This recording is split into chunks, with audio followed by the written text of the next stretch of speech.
तो 2014 के बाद से लेकर अब तक विपक्ष चुनाव आयोग को कटघरे में खड़ा करने का कोई मौका नहीं चूकता, कभी ईवीएम के बहाने तो कभी चुनाव की तारीखों के बहाने। लेकिन अब आरजेडी चुनाव आयोग से अब जो वोटर वेरिफिकेशन है इसे लेकर भी सवाल खड़े कर रही है। और सवाल है कि आरजेडी के जो कर्ता धर्ता यानी कि तेजस्वी यादव ऐसे शब्दों का इसमें इस्तेमाल कर रहे हैं जो एक राजनेता को शोभा नहीं देता है। रिपोर्ट देखिए।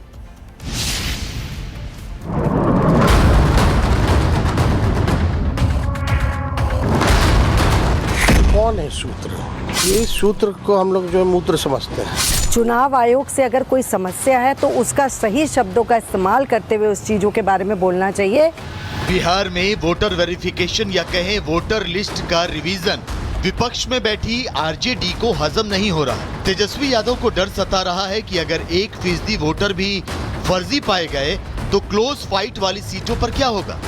2020 के विधानसभा चुनाव में बिहार की 40 सीटों पर जीत हार का फैसला 3500 वोट से कम के अंतर से हुआ था।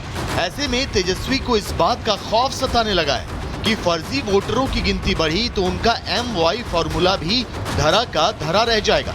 यही वजह है कि वोटर लिस्ट रिवीजन के दौरान जैसे ही नेपाल, बांग्लादेश और म्यांमार के लोगों के नाम मतदाता सूची में दर्ज होने की खबर सूत्रों के हवाले से मीडिया में आई, तेजस्वी यादव आग बबूला हो गए। भाषा की मर्यादा तो भूले ही, लोकतंत्र के चौथे स्तंभ का भी अपमान कर दिया। कि कौन है सूत्र? ये वही सूत्र हैं जो इस्लामाबाद, कराची, लाहौर जो कब्जा करवा रहे थे।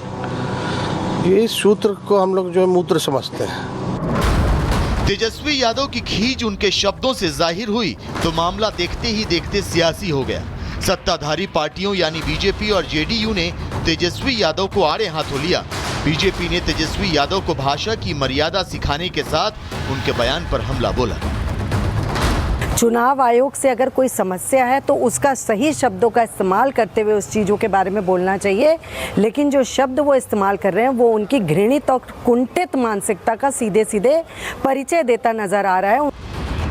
तेजस्वी यादव का बयान कितना आपत्तिजनक है इसका अंदाजा इस बात से ही लगाया जा सकता है कि कभी उनके पिता के करीबी और मौजूदा कांग्रेस सांसद पप्पू यादव ने भी उन्हें आड़े हाथों लिया।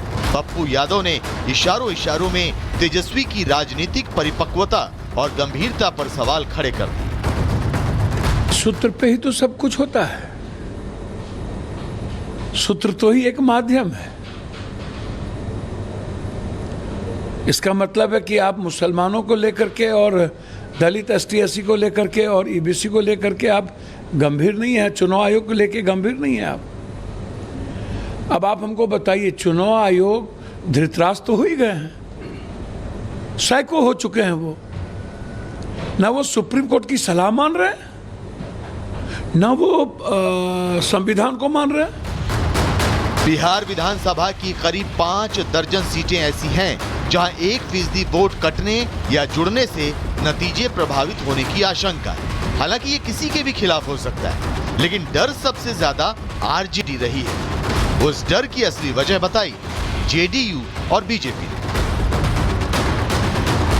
देखिए, जब से बिहार में चुनाव आयोग ने काम शुरू किया है, अभी और भी राज्यों में काम करेगा।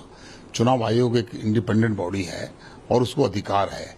अगर नेपाली, म्यांमार के लोग और बांग्लादेशी लोग अगर हमारे मतदाता होंगे तो हमारे जो स्थानीय लोग हैं, स्थानीय निवासी हैं, वोट का राइट उनको होना, उनको राइट क्यों है और ये वोट क्यों बने, और ये सारे वोट डिलीट होने चाहिए। और केवल वोट डिलीट नहीं होने चाहिए, इन लोगों को भी जहां जहां के ये नागरिक हैं वहां तक पहुंचाने का काम करना चाहिए सर। कि शेखपुरा में मुसलमानों की आबादी कितनी है, 116% कैसे बन गया? शिवहर में 112% मिला, बन गया। अरवल में 103% है, बेगूसराय में 115% है, बक्सर में 107% है। तो केवल और 2011 की सामाजिक आर्थिक जो जनगणना हुई थी उसमें यह स्पष्ट है कि सीमांचल में नहीं, सबसे ज्यादा मुसलमानों की आबादी का प्रतिशत बढ़ा तो वह मधेपुरा में और खगड़िया में। बिहार में वोटर लिस्ट रिवीजन को लेकर भले ही तेजस्वी यादव उल जुलूल बयान दे रहे हों, लेकिन उनके बयानों के उलट चुनाव आयोग बिहार के साथ साथ पूरे देश में SIR यानी विशेष गहन पुनरीक्षण शुरू करने का ऐलान कर चुकी है। जाहिर है आरजेडी के साथ साथ अब उन सभी दलों के पेट में मरोड़ उठना शुरू हो जाएगा जो पिछले 10 सालों से संवैधानिक संस्थाओं को टारगेट कर रहे हैं, जो पिछले 10 सालों से चुनाव आयोग को कटघरे में खड़ा कर अपनी हार को छिपाने की कोशिश कर रहे हैं। Bureau report, Republic Bharat. Tejashwi Yadav से जुड़ी हुई और उनके बयान पर जो सूत्र वाला बयान है उसे वापस लेने से उन्होंने इनकार कर दिया है। फर्जी सूत्रों पर उन्होंने और क्या कहा है ये हम आपको बता रहे हैं। तेजस्वी यादव सूत्र वाले बयान पर अभी तक कायम है। उन्होंने आगे कई बातें कही हैं और उन्होंने कहा है कि इस बयान से वो वापस नहीं होंगे। तो शुद्धि का काम है। तो हमको लगता है कि मुद्दे की बात करें बिना किसी सच्चाई के। अगर कोई सूत्र के हवाले से अफवाह फैला रहा है तो क्या है? मूत्र ही तो है।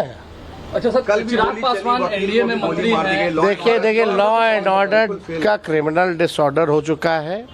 नरेंद्र मोदी जी को चश्मा उतार करके अब देखना चाहिए, टेलीप्रॉम्प्टर छोड़ करके अपनी बातों को रखना चाहिए। भयावह स्थिति है बिहार में। टीचर की हत्या होती है, इंजीनियर की हत्या होती है, डॉक्टर की हत्या होती है, वकील साहब की हत्या होती है, व्यवसायिकों की हत्या होती है, ठेकेदारों की हत्या हो रही है, बच्चियों के साथ गैंगरेप हो रहा है, कोई सुरक्षित नहीं महसूस कर रहा है। ये स्थिति बनी हुई है। तो 2014 के बाद से लेकर अब तक विपक्ष चुनाव आयोग को कटघरे में खड़ा करने का कोई मौका नहीं चूकता। कभी ईवीएम के बहाने तो कभी चुनाव की तारीखों के बहाने। लेकिन अब आरजेडी चुनाव आयोग से अब जो वोटर वेरिफिकेशन है इसे लेकर भी सवाल खड़े कर रही है। और सवाल है कि आरजेडी के जो कर्ता धर्ता यानी कि तेजस्वी यादव ऐसे शब्दों का इसमें इस्तेमाल कर रहे हैं जो एक राजनेता को शोभा नहीं देता है। रिपोर्ट देखिए।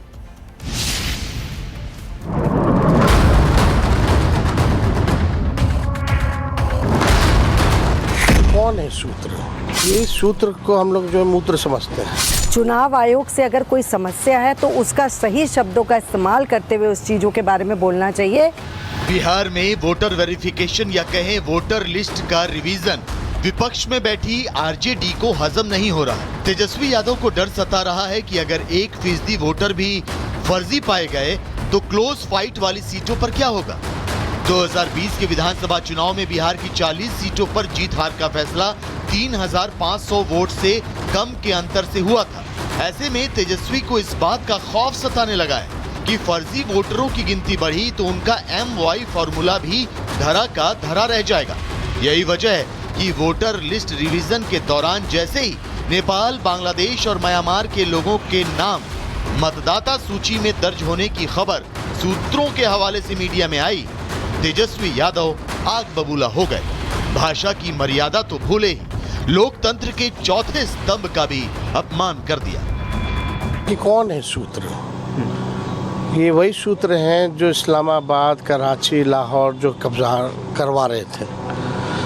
ये सूत्र को हम लोग जो है मूत्र समझते हैं। तेजस्वी यादव की खींच उनके शब्दों से जाहिर हुई तो मामला देखते ही देखते सियासी हो गया।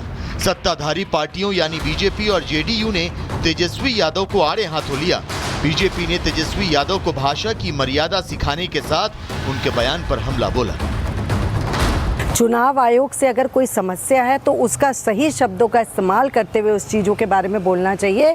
लेकिन जो शब्द वो इस्तेमाल कर रहे हैं वो उनकी घृणित और कुंठित मानसिकता का सीधे सीधे परिचय देता नजर आ रहा है।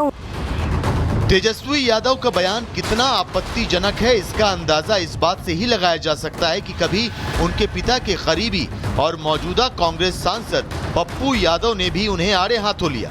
पप्पू यादव ने इशारों इशारों में तेजस्वी की राजनीतिक परिपक्वता और गंभीरता पर सवाल खड़े कर दिए। सूत्र पे ही तो सब कुछ होता है। सूत्र तो ही एक माध्यम है।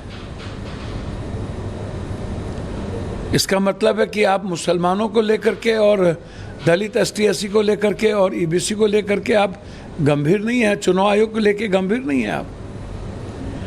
अब आप हमको बताइए, चुनाव आयोग धृतराष्ट्र तो हो ही गए हैं। सैकड़ों हो चुके हैं वो।